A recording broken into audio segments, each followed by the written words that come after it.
শনিবাৰে মৰিগাঁৱত হিন্দু জাগৰণ মঞ্চৰ মৰিগাঁও জিলা সমিতিয়ে শ্ৰীমন্ত শংকৰদেৱ কলাক্ষেত্ৰত মিয়া মিউজিয়াম স্থাপনৰ বিৰোধিতাৰে তীব্ৰ প্ৰতিবাদ সাব্যস্ত কৰা পৰিলক্ষিত হয়।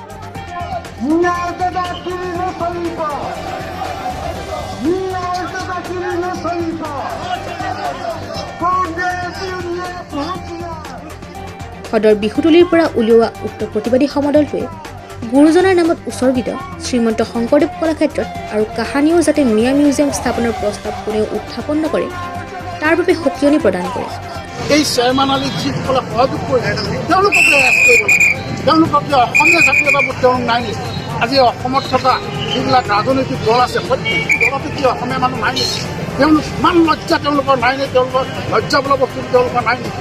যে অসমখনক ন্যায় আগ্ৰাসন কৰি 1926 চনৰ পৰা 1932 চনলৈকে যিখিনি আহিলে আমি অসমে সামৰি ল'লোঁ। তেওঁলোকৰ আজি কংগ্ৰেছ চৰকাৰে চেয়াৰমেন আলীক সমৰ্থন দিছে।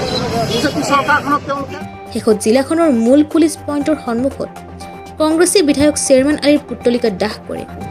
মিয়া কবিতা আহি গ'ল, মিয়া মিউজিয়াম, আৰু এতিয়া শেহতীয়াভাৱে যোৱাকালি আপোনালোকৰ সংবাদ মাধ্যমত দেখা পালো তেওঁলোকে মিয়া পাব্লিক স্কুল খুলিছে। এইবিলাক কথা কোনো কাৰণত হিন্দু জাগৰণ মঞ্চই মানি নলওঁ, কোনো কাৰণত মানি নলওঁ। হিন্দু জাগৰণ মঞ্চ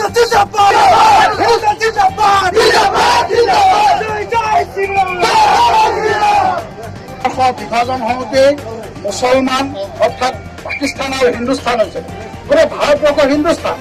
আৰু এই হিন্দুস্তানৰ ওপৰত বৰ্ণা লৈ যিখিনি পূৰ্ববংগীয় বাংলাদেশী অসমত সোমাইছিলে সেইখিনিক আঁতৰ কৰিবৰ কাৰণে জৱাহৰলাল নেহৰুৱে লিয়াকত আলীৰ লগত 1950 চনত চুক্তি কৰিছিলে।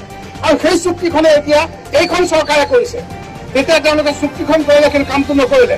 কিন্তু গোলাপ বৰবৰাদেৱে আপোনালোকৰ মনত আছে বৰপেটাত এই 1951 চনৰ পৰা তেওঁলোকে ভোটাৰ তালিকা প্ৰস্তুত কৰি 28,000 বিদেশীক তেওঁলোকে বঞ্চিত কৰিছিলে ভোটাধিকাৰৰ পৰা। গতিকে সেই আইনখন প্ৰতিষ্ঠা কৰাৰ কথাটোৰ লগতে আজি মিয়া পৰিষদে এনেকুৱাকে লাগিবলগীয়া হৈছে আৰু তেওঁলোকৰ লগত কংগ্ৰেছ আৰু ইউডিএফ লগ লাগি পেলাই অসমৰ শংকৰদেৱ কলাক্ষেত্ৰত তেওঁলোকে মিয়া মিউজিয়াম বনাবলৈ বিচাৰিছে। এইটো কোনো ক্ষেত্ৰত হ'ব নোৱাৰিব।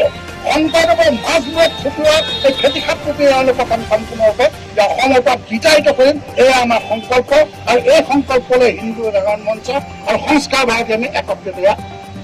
মৰিগাঁৱৰ পৰা পিংকু দেৱনাথৰ প্ৰতিবেদন, প্ৰাতঃ টাইম।